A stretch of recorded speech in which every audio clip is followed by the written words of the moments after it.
Okay, let's say it again. Who are they? Who are they? Wow, that's great. That's good, Faith. Okay, wow, nice. Okay, now let's move on to Faith to Celine. Hi, Celine. Hello.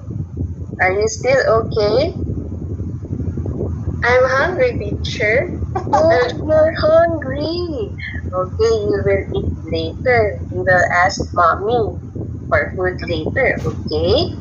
But for now, let us look at the picture, Celine. Do you see the picture? Yes. Do you see the picture? Yes? Wow, good. What do you see in the picture, Celine? Can you tell teacher? I see pink shoes.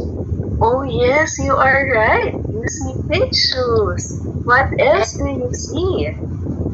And girl. Oh yes, there's a girl in the picture. How many girls do you see in the picture? 2. Very good. Yes, there are 2 girls. How about the other one? What is it? Is it a boy or a girl? A boy, teacher.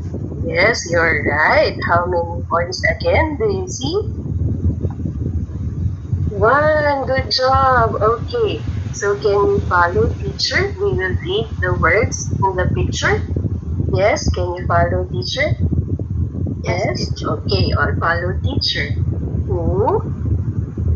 You say who are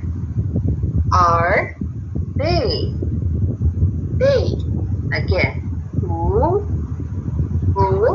are they? They. Okay, one more time. Who are they? They are. Oh, okay. Let's say it again. Who are they? Are they? Yes, you're doing it much better. Oh, one more time, ah. Let's do it much slowly. Who are they? They. Okay. Okay, Celine, you're doing better. Let's practice some more. Okay, again. Alright. Okay.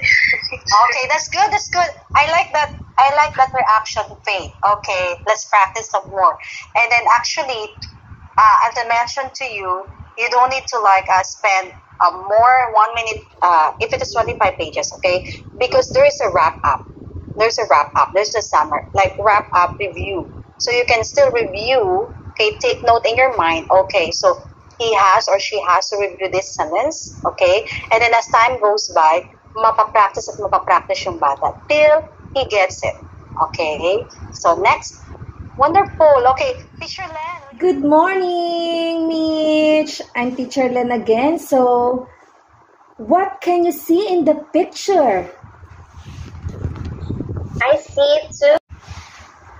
There's another one boy. Wow, good job. I like it. Good job. Later, I'm gonna give you a banana. Okay? So now, let us read. Who are they? Can you say it with me? Who are they? Who are they?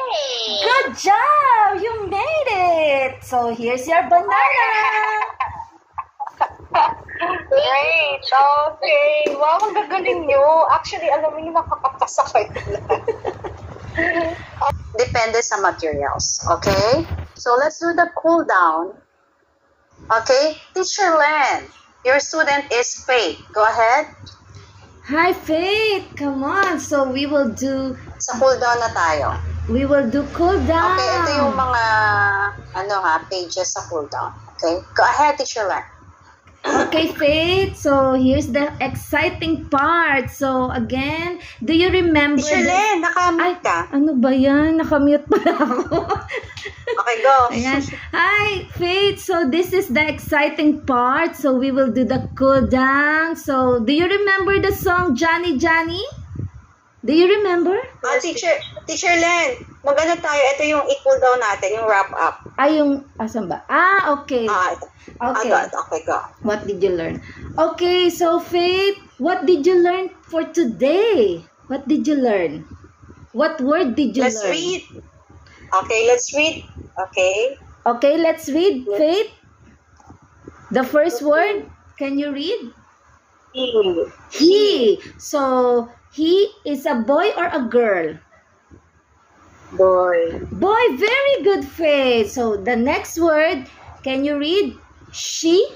She. She, very good. A boy or a girl? Girl. Good job! You made it! So, here's your banana. Meron pa, sentences. Oh, Now, with the sentences. sorry, excited.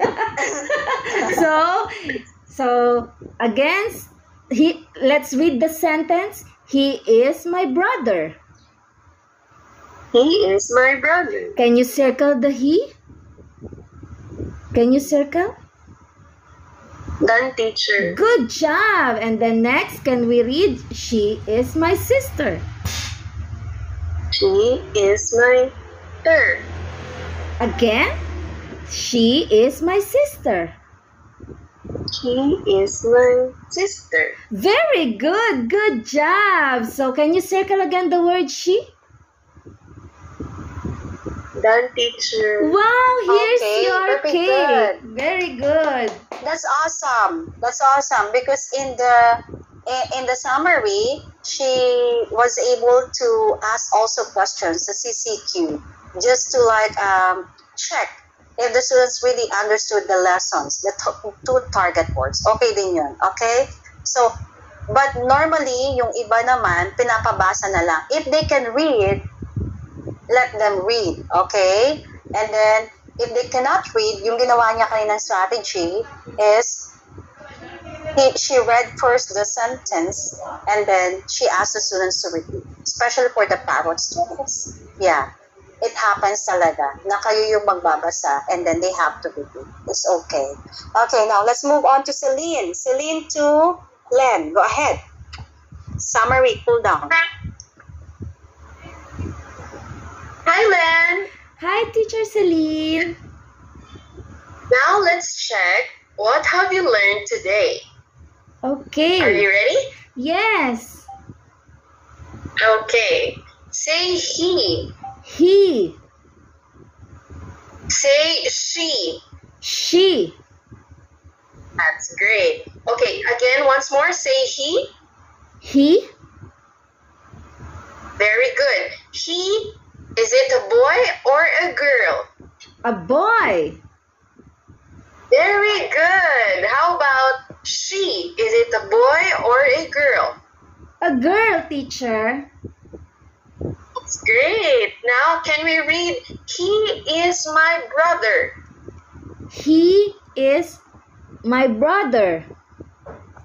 That's great. How about, she is my sister? Can you read it for me? She is my sister. We're fantastic students. I love it. Okay, great. And then, dun na yung pangmalakasang rewards.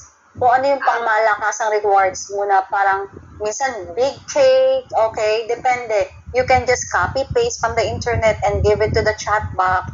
Anyway, kapag nasa platform naman, tuturuan naman kayo doon sa platform. Okay? So, next meeting, ang magde-demo ng cool down si Teacher Faith. Okay? So, sa cool down si Teacher Faith. And because I have to I have to stop this because magte-train pa ako ng isang estudyante. Okay, so ang ganda ng Zoom natin, no, Teacher Len? Ang lagi sa atin putol-putol. Oo. Bakit? Totoo. Ito yung Zoom ko sa mga sa corporate ko. Ito yung Zoom na ginagamit namin sa corporate. Ay, oo. Tuloy-tuloy pala tayo ngayon. Kaya dire-diretso tayo. Oo nga pala. Alright, so continue natin tomorrow. Tomorrow we can extend at least 5 minutes tomorrow kasi wala akong klase ng 12 o'clock. Okay? So, don't forget your homework. You start your TEFL. That's very important. You start your TEFL and then madali lang yung sagutan yung mga questions yun. It's very self-explanatory. Basahin lang and then the module, kung ano yung question sa module, yun din ang lalabas sa pinaka-final exam. Okay? And then, try na kayong magtingin-tingin ng mga, mag-hunt na kayo, mag-job hunts na kayo doon sa Facebook links na ibinigay ko. Alright? So, have a great day. Enjoy. Goodbye. Goodbye, teacher. Goodbye, classmate. Bye. Bye. Hindi mo alam kung sino ang estudyante mo araw-araw. Unless kung may regular student ka. Minsan mapapasukan ka ng adults. Okay? And normally, this is the kind of material that they have. When I went to another, I'm now in the other company. It's almost the same material they have. Ganitong halos 9 pages. One time nag-demo ko sa isang class, 10 pages. Yung is a Chinese class too, adults din siya. Okay, so let's start. So how am I? I'm going to demonstrate, okay, with you the adults. Okay, so kunwari ang estudyante ko kayong dalawa ha. Kunyari isa lang kayo. Okay, but it's a group class. Okay. Hi Celine and Faith, how are you today? Okay, let me start with Celine. How are you today, Celine? Okay, it's adults. So now we're talking about adults, so it's a normal conversation. Okay, Faith, what about you? How are you? I'm doing great. Okay, that's great. Okay, so today we are going to have Unit 8, Daily Activities. Lesson 6 is not healthy to go to bed late. Okay, so in this lesson you will learn to describe some bad habits. Do you have some habits? Celine? Yes, you have. Okay, what kind of bad habit do you have? Sleeping late. Sleeping late. What time do you usually sleep at night? Coffee with my church mate. Alright, so do I sleep late? Oh, usually 10. But then last night, what time did you sleep? Was it morning already? Oh, it's dark already. Okay. What about you, Faith? Like, do you have, some bad habits? Yes, procrastination. Oh, yeah, actually, I feel you. Okay, yeah, sometimes I do that, but I'm trying my best not to. Okay, it hampers my schedule, right? Yes, that's true. Alright, so ilang minutes na yun? Okay, so normally in first page, if we are going to divide the 25 minutes, dapat 8, 16, 24, at least maka 3 minutes tayo per slide. So, the art of questioning, that's it. You can think outside of the box.